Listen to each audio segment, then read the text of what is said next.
तो वो लोग चुपके से घर से बाहर निकलते हैं और घर के बाहर मयंक की स्कूटर खड़ी थी, जिसे लेकर वो लोग निकल पड़ते हैं डैम देखने। तब उनके सामने एक सफेद कपड़ों में औरत खड़ी थी जो दिखने में कुछ अजीब ही तरीके से दिख रही थी। तब मयंक संदीप को बोलता है कि छोड़ स्कूटर को और भाग यहाँ से।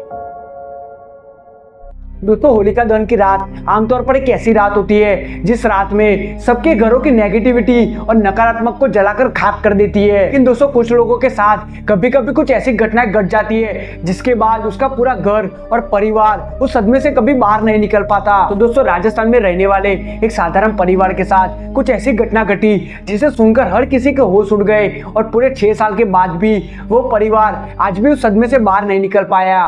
तो चलिए दोस्तों, जानते हैं वो खौफनाक और हैरान कर देने वाली होलिका दहन की रात के बारे में। उससे पहले दोस्तों, आपसे एक छोटी सी रिक्वेस्ट है कि आपको हमारी हॉरर सीरीज पसंद आती हो तो वीडियो को जरूर से लाइक करके चैनल को सब्सक्राइब कर दीजिएगा। तो चलिए दोस्तों, अब शुरुआत करते हैं। तो चलिए दोस्तों, चलते हैं राजस्थान के इस छोटे से गाँव में और जानते हैं पूरी खौफनाक घटना के बारे में। तो दोस्तों, ये परिवार बड़ी खुशहाली से अपनी जिंदगी काट रहा था। इस परिवार में गिनती के 4 लोग थे, जिसमें अंकित जो कि 17 साल का था, उसकी एक छोटी बहन और उसके मम्मी पापा, ऐसे मिलाकर टोटल 4 लोग इस घर में रहते थे। और उनका एक रिवाज मानो या उनकी एक परंपरा, हर साल जब भी होली आती थी तब उनके सारे रिश्तेदार अंकित के घर पे आया करते थे और सब लोग बढ़िया तरीके से मिलकर पहली रात को होलिका दहन और दूसरे दिन होली मनाया करते थे। सब कुछ अच्छा चल रहा था जब तक 2018 वाली वो होली नहीं आती। जी हाँ, होता कुछ ऐसा है। अंकित के एक दूर के अंकल थे जिनके 2 लड़के थे, जिसका नाम संदीप और मयंक था। वो दोनों भी इस साल होली मनाने के लिए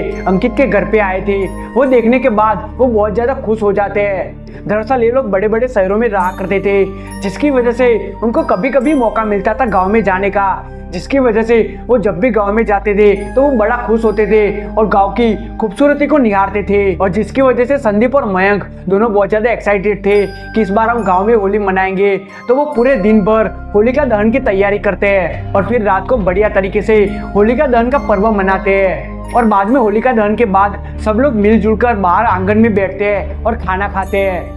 तो तब खाते खाते बात निकलती है और संदीप और मयंक को पता चलता है कि अपने गांव से थोड़ी दूरी पर एक बहुत ही खूबसूरत और एक बहुत ही लंबा डैम है। ये बात सुनकर मयंक और संदीप बहुत ज्यादा खुश हो जाते हैं, क्योंकि उन्होंने कभी भी जिंदगी में डैम नहीं देखा था। तो तब अंकित की मम्मी डैम के बारे में बताती है। तो तब ये सुनकर मयंक और संदीप और भी बहुत ज्यादा खुश हो जाते हैं और बोलते हैं कि हमने बढ़िया तरीके से खाना तो खा लिया है, तो चलिए अब घूमने के लिए चलते हैं। डैम के पास जाकर वहां पर थोड़ी देर बैठेंगे और वापस चले आएंगे। तो तब अंकित की मम्मी बोलती है कि रात बहुत ज्यादा हो गई है और हमको कल होली भी खेलना है, और हमारे गाँव वाले कहते हैं कि रात को उस डैम के पास नहीं जाना चाहिए, क्योंकि वहां पर बहुत ही खतरनाक छलावे घूमते हैं। वो आपको बुरी तरीके से भ्रमित करते हैं और आपको एक जाल में फंसा देते हैं। खैर, लोगों की बात वहां पर ही खत्म हो जाती है, क्योंकि रात बहुत ज्यादा हो गई थी, जिसकी वजह से सारे लोग सोने के लिए चले जाते हैं। लेकिन संदीप और मयंक के दिमाग में अब भी वही चल रहा था कि हमको डैम देखने के लिए जाना है। और अब आगे बढ़ते हैं तो रात के करीबन 2 बजे हुए थे। तभी अचानक संदीप मयंक के पास आता है और बोलता है कि चल हम डैम देखने के लिए चलते हैं। और दरअसल मयंक को भी वो डैम देखना था। तो वो लोग चुपके से घर से बाहर निकलते हैं और घर के बाहर मयंक की स्कूटर खड़ी थी, जिसे लेकर वो लोग निकल पड़ते हैं डैम देखने। दरअसल अंकित की मम्मी ने बातों बातों में डैम का रास्ता बता दिया था, जिसकी वजह से वो लोग आसानी से डैम के पास पहुंच जाते हैं। वो लोग वहां पर जाकर देखते हैं तो डैम बहुत ही खूबसूरत था और वो बहुत ही लंबा था और वहां पर ठंडी ठंडी हवाएं चल रही थी। तो तब संदीप और मयंक वहां पर बैठते हैं और बढ़िया तरीके से बातें करने लगते हैं। तभी अचानक मयंक को लगता है कि उसके पीछे से कुछ गया है, जिसके बाद वो यह बात संदीप को बताता है। लेकिन संदीप बोलता है कि हवा चली होगी। लेकिन थोड़ी देर के बाद मयंक को फिर से एहसास होता है कि उसके पीछे जरूर से कुछ गया है। तो तब मयंक संदीप को बोलता है कि देख संदीप, यहाँ पर जरूर से कुछ है, तो चल हम लोग घर पे निकलते हैं। तब संदीप बोलता है ठीक है चलते हैं। जिसके बाद वो दोनों लोग अपने स्कूटर के पास जाते हैं और किक मारते हैं, लेकिन स्कूटर चालू नहीं होता। तो वो लोग फिर से किक मारते हैं, लेकिन तब भी स्कूटर नहीं चालू होता। तभी उन लोगों की नजर पड़ती है सामने की ओर, जिसे देखने के बाद उन दोनों के होश उड़ जाते हैं। तो तब उनके सामने एक सफेद कपड़ों में औरत खड़ी थी, जो दिखने में कुछ अजीब ही तरीके से दिख रही थी। तो तब ये लोग घबराहट में स्कूटर को किक मारने लगते हैं। तभी अचानक स्कूटर चालू हो जाता है, लेकिन वो जैसे ही अपना पहला गियर लगाते हैं स्कूटर पर, स्कूटर का गियर टूट जाता है। तो तब मयंक संदीप को बोलता है कि छोड़ स्कूटर को और भाग यहाँ से। तो तब वो लोग भागने लगते हैं, तो वो औरत भी उनके पीछे भागने लगती है।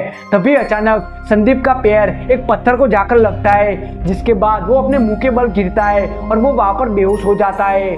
तब मयंक संदीप को जगाने की बहुत ज्यादा कोशिश करता है, लेकिन वो जग नहीं रहा था। जिसके बाद मयंक सोचता है कि मैं भाग के घर पे जाता हूँ और सबको जगा के सबको मेरे साथ यहाँ पर लेकर आता हूँ। तो तब मयंक भागकर घर पे पहुंचता है। वहां पर जाकर वो चिल्लाने लगता है, जिसकी वजह से सारे लोग जग जाते हैं। तो उसके बाद मयंक सब कुछ उन लोगों को बताता है, जिसके बाद सारे लोग भागते हुए डैम के पास जाते हैं। लेकिन वो लोग वहां पर जाकर क्या देखते हैं कि वहां पर संदीप था ही नहीं। और उसके बाद उसको कई जगह पर ढूंढने की कोशिश की, यहाँ तक पुलिस केस भी किया, लेकिन संदीप का कुछ भी पता नहीं चला।